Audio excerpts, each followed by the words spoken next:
Wes, everybody. Very good. Thank you, Wes. All right.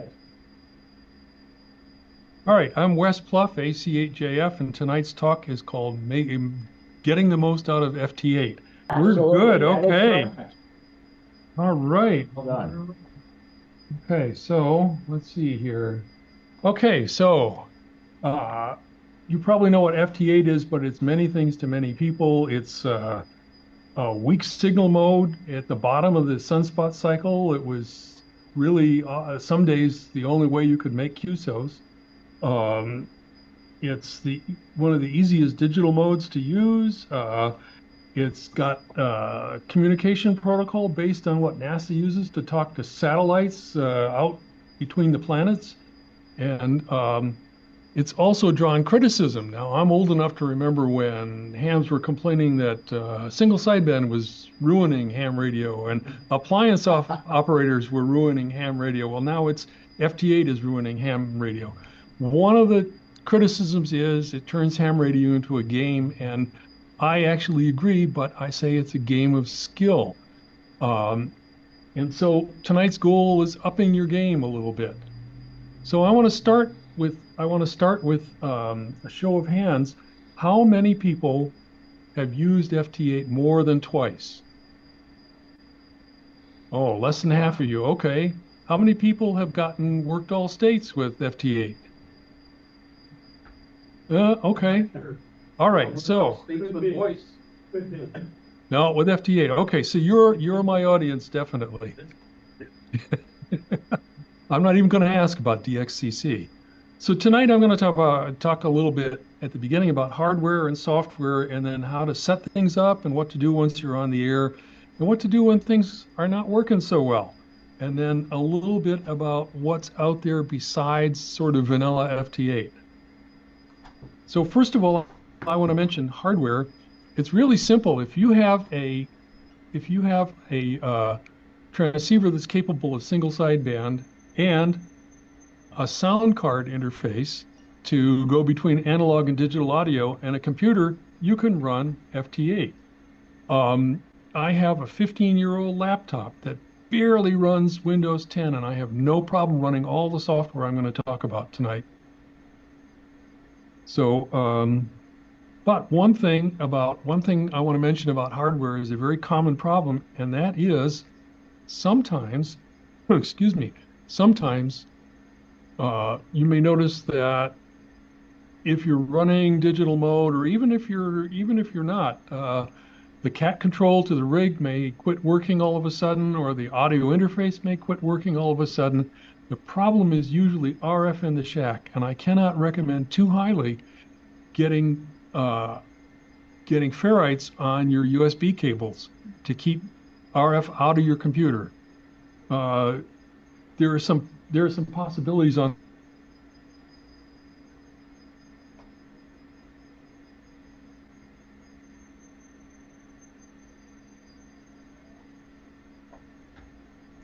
because it's got ferrites molded in, and it does a great job in my shack. Uh, at the lower left, you can see that that's a sound card interface, and it comes with cables where the ferrites are already molded in. You can wrap cables around cores, and there are other things you can do. There are clamp-on ferrites. So I just want to mention that as the most common hardware problem. But I'm mostly going to talk about software tonight, and going to hit two of the hot topics, digital modes and using computers. To run FT8, you need two pieces of software. One is something that sends and receives FT8, obviously. Another is your computer's clock has to be synchronized to UTC, Zulu time. And then I'm going to talk a lot about helper software that helps you focus and organize what you're doing, and maybe gives you a better chance of talking to that rare one you want to make a QSO with. So WSJTX is the brainchild of Professor Joe Taylor, who's in his mid 80s now. He retired from being a professor of astronomy, and as his hobby, he has been working on weak signal modes for um, for things like moon bounce and meteor scatter communications. And sometime, I think about 7 or 8 years ago, he released FT8, which was a collaboration with a couple other guys as a mode for WSJTX. For time synchronization, FT8 and the other weak signal modes require your clock to be synchronized within 1 second of UTC, Zulu time, so that, excuse me, so that the decoder will work. The decoder will be able to decipher your signal because, as I say, it's all on a timed basis in WSJT. You probably noticed that your computer sort of magically knows what time it is all the time. And the way it does it is it calls into a server that has a very accurate clock called Network Time Protocol, or NTP, which, by the way, was invented by a radio ham. What happens is your computer's client software and the server connected to the accurate clock exchange messages, and using the timestamps, your computer can figure out how far its clock is off from the server's clock and then makes adjustments. It's really nifty, but the thing to know is Windows has a time service, but it only calls home once a week. That's not nearly often enough. So you need to install an NTP client on your computer. And I've listed the 5 most common ones. The first two have features for amateur radio, including operating portable when you don't have an internet connection. You can use a GPS receiver, about a $12, $15 module connected to your computer. And one of these, I think JT Sync will let you use the timestamps in WSJTX and tweak your clock. NetTime, the one in the middle, is the easiest to use. And then the last two are professional utilities, that the companies that give them away for free want you to buy their time servers. I want to mention, by the way, that all of the links I talk about tonight, and a lot of the information I'm going to, at the end of the talk, give you a link to the internet where you can download a resource sheet for FT8. So you don't have to write down any of this stuff or take pictures or anything like that. If you run Linux, there's an NTP. NTP comes as part of most distributions, and it may already be set up when you first load your computer, or if it isn't, it's not difficult at all to get it running in client mode. Macintosh users, you can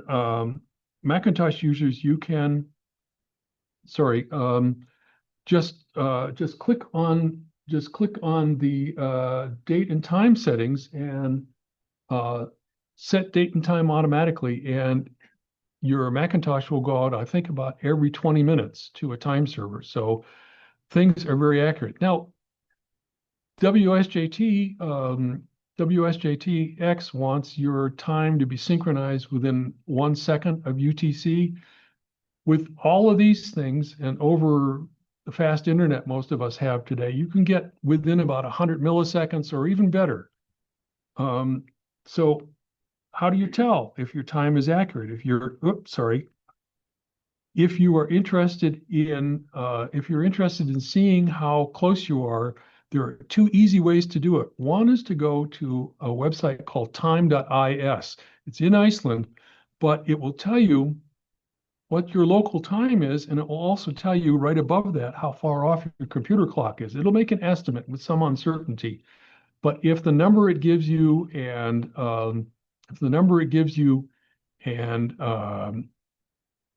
the uncertainty are both under a tenth of a second, then you're good. You're really good. The other thing you can do on the WSJT screen, next to every call sign, there is a column called DT, and that tells you how far off the other guy's timing is from yours. And if you see a lot of zero point 0.1 and zero point 0.2 seconds in that column, then your timing is very good also. And most of that 100 or 200 milliseconds that you're seeing on the screen is because of propagation, RF propagation time from the distant stations. Okay, so I want to talk about helper software now. There are programs you can run that WSJT presents screens that are all full of scrolling text. These helper programs organize things visually. They put stations in alphabetical order. You can see at a glance what things are doing. You can also filter information. So if you're looking for instance, if you're looking for Delaware or North Dakota to complete your worked all states, you can filter for that. You can filter for who's calling CQ, things like that. So those are visual aids, the visual helpers. And they also go out over the internet and they add information. The FT8 messages tell you the other guy's call sign and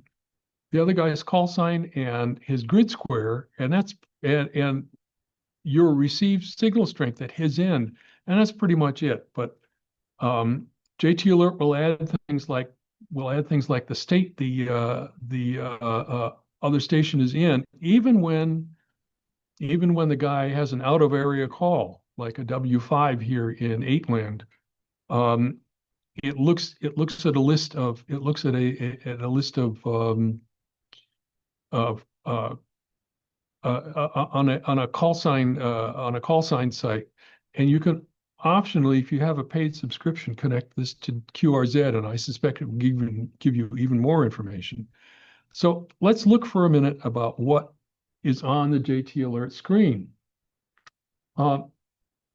There are two windows, and the top one here with the two lines there give you information about the last station that you worked or that you were listening to. And in this case, when I took this snapshot, I was listening to a guy in Angola, and the call sign reference site didn't have any real information about him. But if you get somebody stateside, it will give you more information. On the bottom window, I got divided into 3 panes, and you can rearrange this as you like. But the top one is all the decodes that are coming in, and it will tell you by color coding if you want the country or the state. It will tell you who's calling CQ. And then at the bottom left, if somebody is calling me, I'll see it pop up in that pane. And on the bottom right is people who are calling CQ or stations that I haven't worked their state or country before. So, it's a laser pointer on. Yeah. Okay. Well. Yeah. Oh. Okay. Yeah. All right. Well, I'll have to figure that out then. All right. Yeah, I should right there. Just push that button. This guy. There you go. Oh, there we go. All right. All right. So, also JT Alert, if you hover over one of those panes, it will open up and tell you everything it knows, including all the stuff it gets from WSJT and all the stuff it gets on the internet. If you run Macintosh, there's a program called JT Bridge that does pretty much all the non-graphical parts of what JT Alert does. If you run Linux, there's something called Alarm JT, which is a French program, but it does come in English version that was based on JT Alert. And then there's something called Grid Tracker that runs on Windows, Linux, and Macintosh. And I want to show you that for a minute. Grid Tracker has a couple of windows. The one on the left will show you what grids are active. It can also show you what grid squares you've already worked. And then just to the right of that, and you can zoom the map in and out from a handful of grids all the way to the whole world.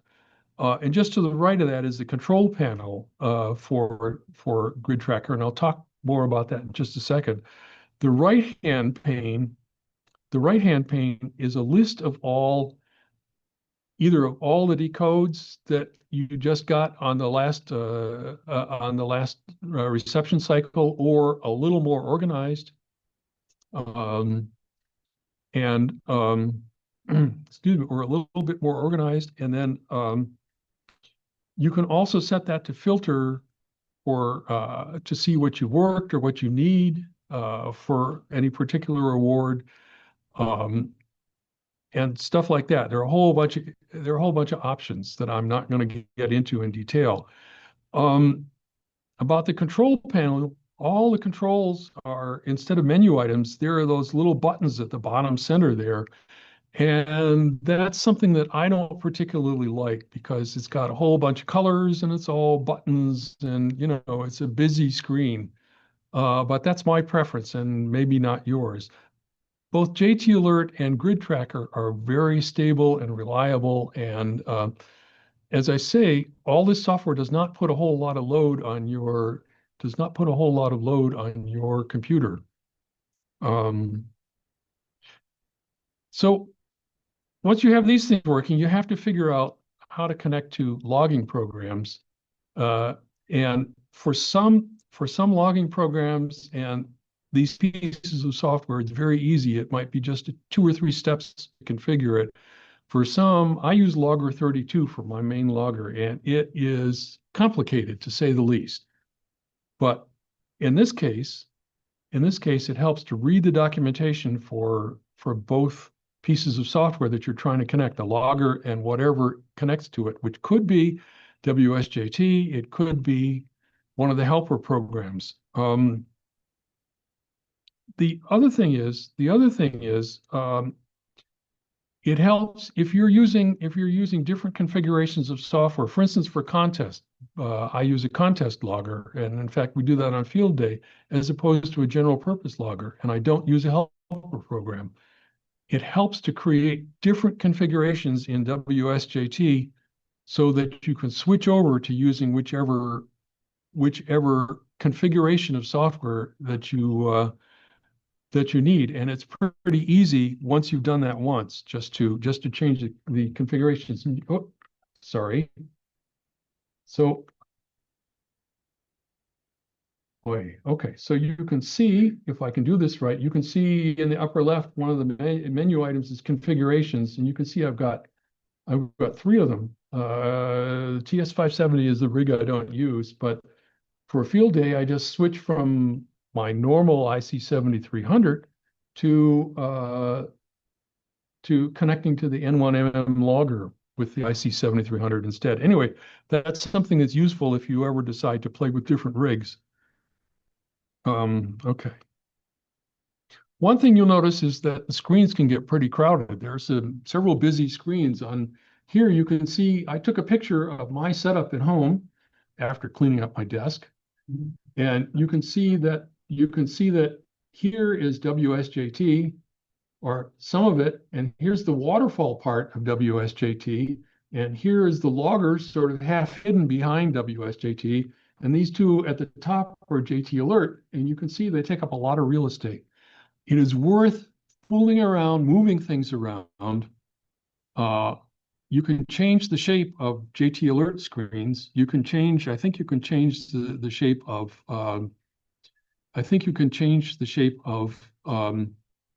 Grid Tracker screens.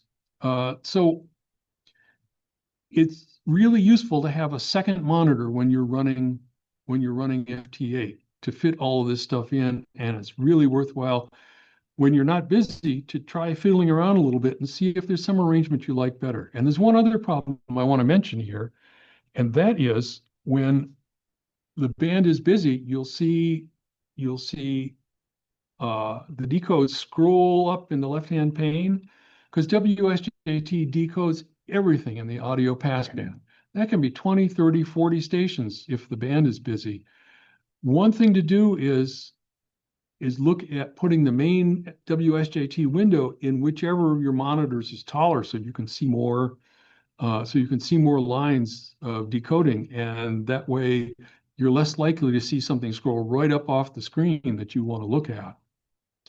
those are practical things to look at. For the configuration, the way to configure WSJT to get the best results is to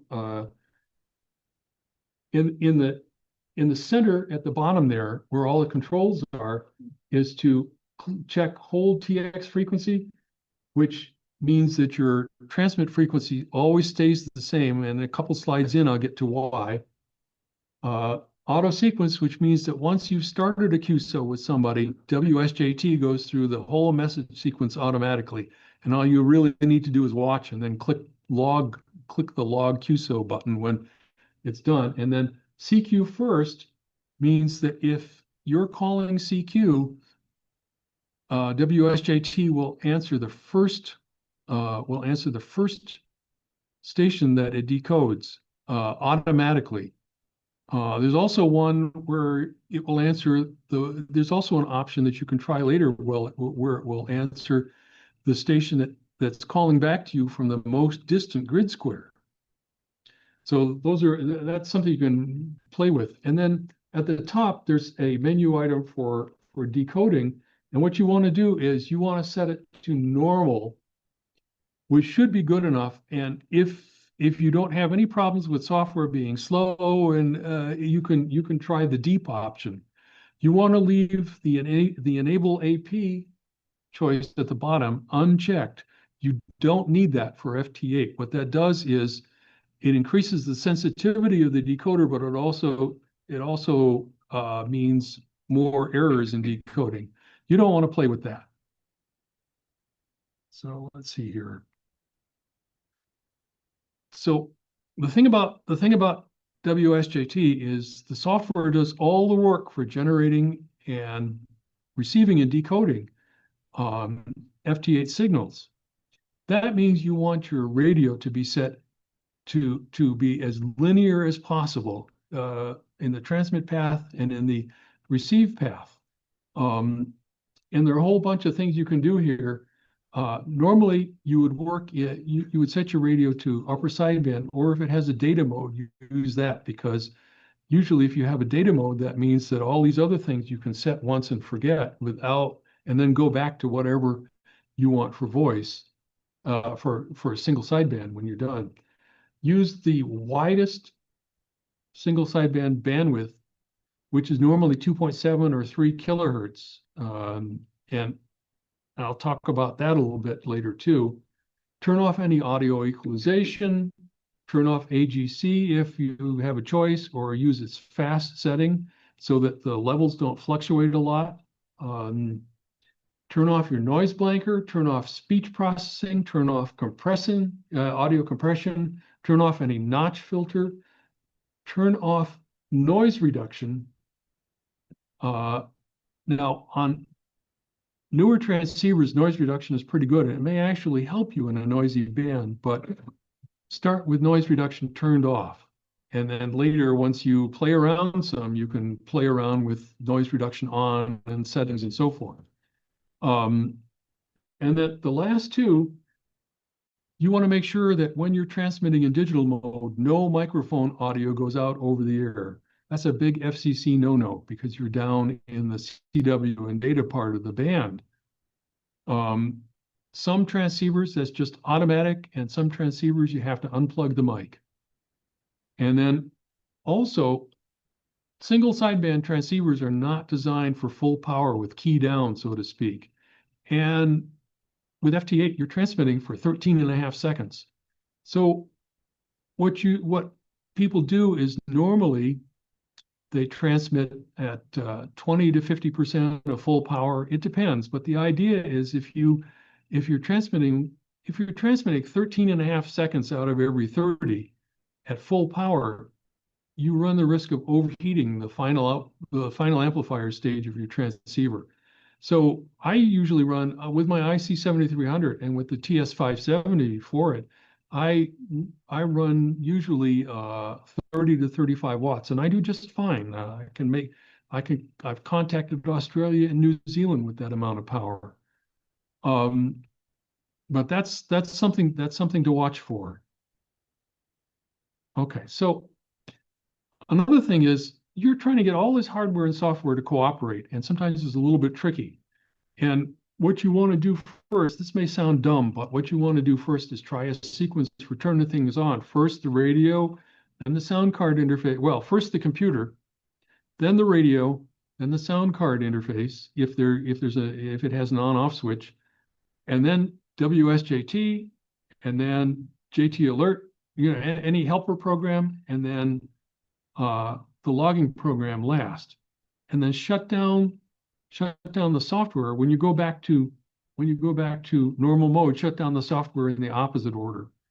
And this works for most transceivers and combinations of software.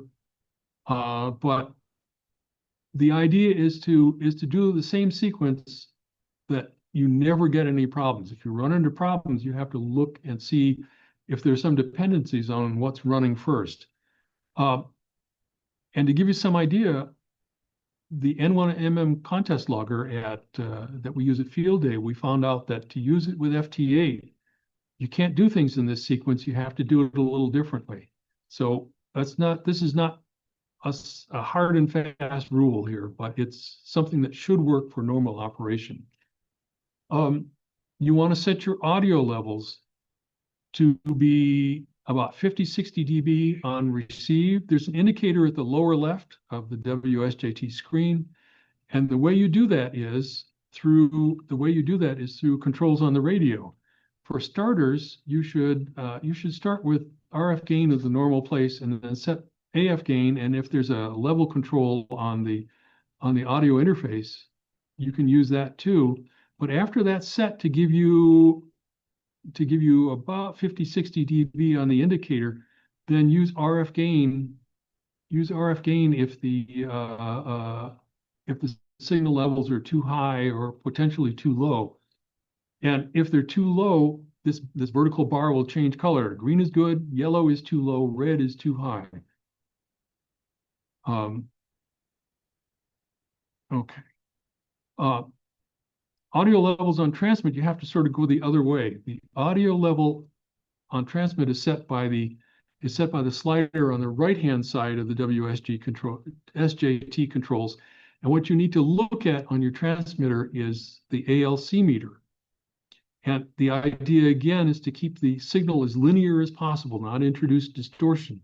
So what you should do is make sure you're looking at ALC, set your transmitter to low power, into a dummy load, or on a dead band, like 80 meters at midday or 10 meters in the middle of the night. And you can use the tune button just to send out a single tone, and you can adjust the slider so that the ALC meter needle barely moves. And depending on your transceiver, you may need a little bit of ALC to transmit at all, or you may not. So for mine, I set it just below the level where the ALC meter moves, and I don't have any problems. So, and then you click, when you're done, you just click the tune button again and you go back to receive. Not a big deal. So now I want to talk about finding the right frequencies, transmit frequencies. Remember, I said that WSJT decodes everything that's in your audio passband, and usually single sideband transceivers have audio from 300 to 2700 or 3000 hertz. So you want to set your transmit frequency there. And I've marked these bands above the waterfall are things that I added just for the slide. The green area from 500 to about 2500, you're good.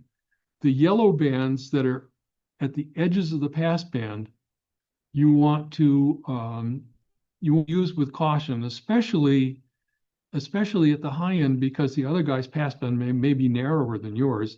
And then the red areas are outside the area where you would normally transmit or receive, and your transmit signal will be attenuated, and what you receive will also be attenuated there. The other thing is you want to choose a transmit frequency where on the waterfall, nobody is transmitting, or else the signals are very weak. And I've marked a few places here. I've marked a few places with the black arrows. And So you just monitor for a while and see where nobody else is transmitting, at least that you can hear. And then you do a shift click to set you set the mouse to above one of these empty zones and do a shift click to set the transmit frequency, which is this little red inverted U here. And then there is a frequency control. There's a frequency control down in the control section of the main window if you want to tweak the frequency by a few hertz. One thing that you may notice is that on this waterfall display, very strong signals will appear to splatter into adjacent frequencies.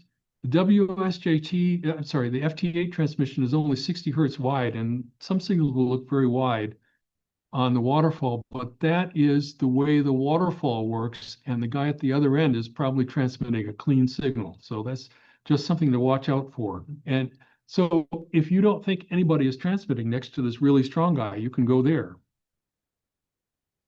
For receive frequency, normally when you're contacting somebody or trying to contact somebody, then WSJT automatically sets the receive frequency, and you can see what he's doing in the right-hand pane of the main window. Sometimes you want to monitor a station if there's a rare one. Well, again, Delaware or South Dakota that you want to talk to, and there's a busy band. You can set WSJT to look at what's happening with that one station, except that the software isn't very good at it. So it's really a two-step process. One is to look on the station on the decode window on the left, and to the left of the call sign, you'll see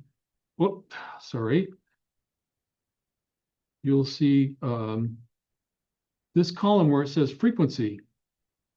And so like this guy in Angola was calling on 2445 hertz. And so I put my mouse up here just to the left of 2500 and clicked, and that set the receiver frequency, which is this green U, and then I could see all the traffic to and from him on the right-hand side. So that's a good way to filter out so that you can see what he's doing and be ready to call him when he calls CQ again. Operating practices are a lot like practices on CW or sideband.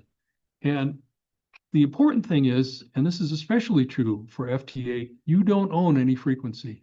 And what you'll find pretty typically is that once you've been on a frequency for a transmit frequency for 10 minutes, say, you'll be listening in between QSOs and suddenly somebody else is on that same frequency. That is not a big deal, and the thing to do is to QSY, choose another open slot. You should, and all the advice about getting on the air says listen. Well, you don't want to listen to FT8 signals, but you do want to monitor that screen and get a feel for what's happening. Is the band crowded? Is it empty? Are people having an easy time making QSOs? Are you seeing a lot of incomplete QSOs where somebody is calling the same guy over and over and over partway through, with his signal report or something like that? So get a feel. You want to, if you're making QSOs, you want to pause every few minutes to see if somebody else has gone onto your transmit frequency. You want to not respond on the same frequency as the other station. That's why I said that TX hold setting was right for a good reason, and that is people do that every so often. I think maybe 1 in 10 QSOs that I have on FT8, somebody will come back to me and he'll be right on my transmit frequency.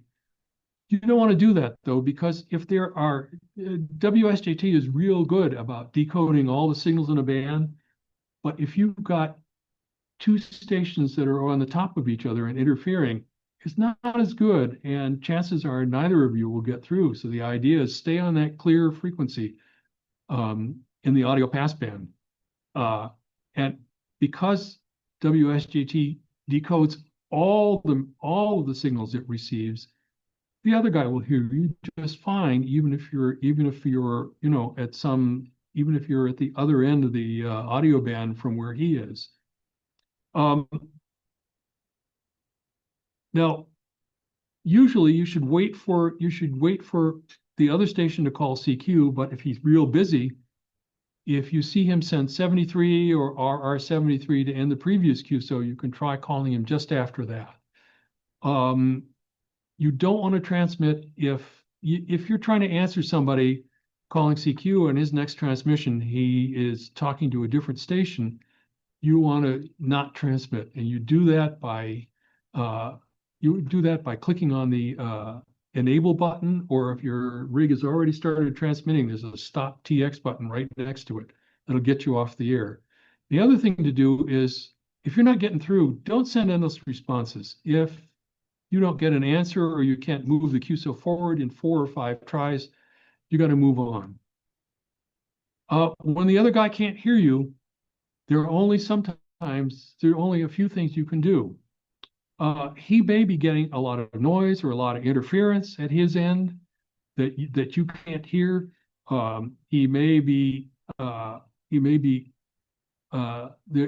Somebody that you can't hear may be on your same transmit frequency, and he's hearing both of you at his end. Maybe he's working a lot of stronger stations. What you can do is change your transmit frequency to another open slot if you can't get through on where you are. But other than that, sometimes you just have to move on to the next QSO. Sometimes you just won't get through. That can be frustrating, but since it's all machine to machine, there's not much you can do. I want to talk very briefly about working de-expeditions.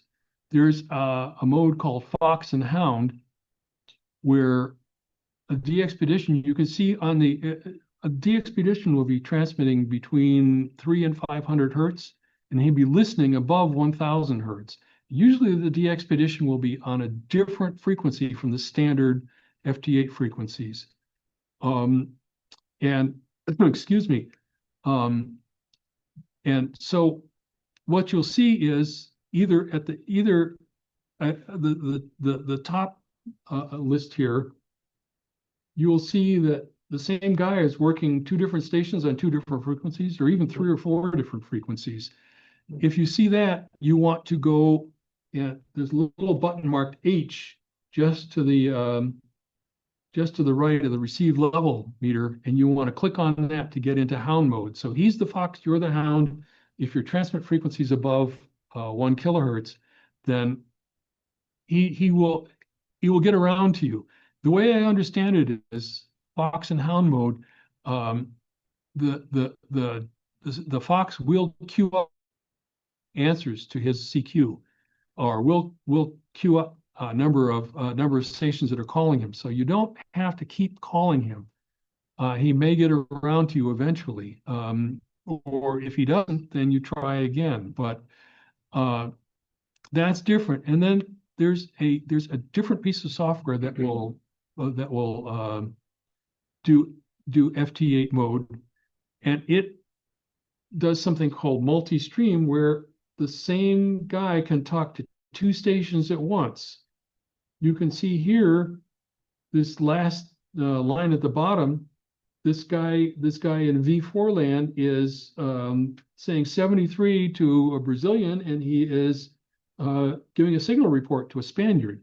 If you see that, also go into hound mode, and you'll be able to talk to him. Now, multi-stream mode happens in the normal FT8 allocations, but you will see that from time to time. Okay, so let's see here. We're getting close to the end. There are a couple more modes, about 3 slides to go. There are a couple more modes. Oh, and FT8 also, I'm sorry, WSJT also supports contests, but I'm going to skip over that because it gets a little involved, and we have a business meeting still to do. There's also FT4 mode, which is twice as fast as FT8. So you've got 7.5 seconds for a message cycle. And it was designed for contesting so that it takes less time to complete a QSO, but also you'll find that also you'll find that often the FT4 frequencies are less busy than the FT8 frequencies. So say it's the middle of the afternoon and 20 meters is chock full of FT8 signals. Go over to FT4, you'll have an easier time making QSOs, although you have to react a little bit faster. And then there's also FT2. Ham in Italy said, well, FT4 is not fast enough, so I'm going to double the speed again. So you have a message cycle of 3 3 3/4 seconds, and you have almost no time to react to initiate an answer. So the official developers of WSJT take a dim view of this. Now, whether it's a gimmick or a way to do contesting and DXing better, I can't tell you, but it's out there. WSJT also does a lot of other modes for meteor scatter, moon bounce, for working very slow communications on the 2200 and 640 meter bands below the broadcast band, the AM broadcast band. And you may want to look at those sometime, but those are not nearly as popular as FT8, and they tend to be fairly specialized. There are also measurement tools as part of WSJTX, and one tool that I find very useful is frequency calibration. It sets your transceiver to look at time standard stations plus any AM broadcast stations that you add to the list. So it listens to WWV and CHU, and I have mine configured to also listen to WJR 760 AM. And it sets the VFO 1 kilohertz below the carrier frequency of each station, and then measures the audio frequency, that's the audio beat frequency. And it is very good. It can give you enough information to tell you how well calibrated you are down to the 1 hertz level on each of the bands of your transceiver. And it's something to fool with. There's also other software that will work FT8 mode. And one of them is WSJT X Improved, which has a taller window where you're reading all the decodes on the band. There's Decodium, which is the Italian guy who implemented FT2. The next two are sort of parallel development to WSJT that emphasize the VHF modes, the scatter modes, moon bounce, and so forth. There's also a program called JS8 call, and it uses FT8 signaling to send text messages very, very slowly. So those things are out there. Okay, I'm going to wind up here. If I haven't told you enough and crammed your brain full, then there are some other places you can go for more information. There's obviously the WSJTX user manual, which is very detailed and very thick, and comes with the software. There's the ZL2 IFB FT8 operating guide, and the guy has moved back to England, so that's why the URL has a G for has the G4 call sign in the site name. But at any rate, that's been the go-to guide for years for working FT8, and it goes over all the things I've just mentioned and a lot more. It's very practical. There's an ARRL book called Getting on the Air with HF Digital, and it's in its 3rd edition, and it includes a lot of information about FT8, but also other digital modes. And then all the stuff I've talked about tonight, all the links to software and what have you, I've created a resource sheet. So if you want to get that, go to tinyurl.com HPFT8R, which I think might make a good license plate. Anyway, that will give you all the links that I have on the slide, so you don't have to watch this again or bug me about it. So what I hope you learned tonight are some tips for setting up, for operating practices, and how to use FT8 in some more difficult situations, or at least not be afraid of them. So with that, I'm going to be finished and ask for questions. Anybody? Yeah, go ahead. When you're using the JT alert, Yeah, is that running alongside WSJTX or is that connected to it? it's connected to it. Okay. How do I stop sharing here? Sure. I'll stop Go it ahead. for you. I'll stop it for you. Oh, well, one of us is. So you can see my pretty face. What are you trying? Oh, There we go. Oh. Okay. The way JT Alert and Grid Tracker work and all these other helper programs are, they take information from WSJT and they interpret it. So what happens is you'll see the decodes and then you'll see the same information pop up on the JT Alert windows. So they're connected, and then for most loggers, the sequence of information is WSJT to the helper program to the logger, although that doesn't work for all logging programs. And I go into some detail on the status sheet. So I hope that answered your question. Yeah, well, that's what I was hoping you were gonna answer. Okay, a couple more, please. Would there be a way to revisit any of these slides that you present? Our club meetings are put on YouTube. So if you wait a few days, John, WTOI, is going to put it on YouTube. Anybody else? Yeah, Ken. In the past, no, every once in a while, I actually get a text response from somebody that might say, thank you for your contact or Yeah, whatever. mhm. And we'll read out. You made no mention of that. There is something you can do to set up and transmit custom messages. So yeah, sometimes people will say, people will say as their last transmission after you've said 73, thanks a lot, 73. Sometimes they'll say, don't, sometimes they'll say your clock is off. I've never got that. Things like that. But yeah, you can set custom messages, and that's Yeah. an advanced topic.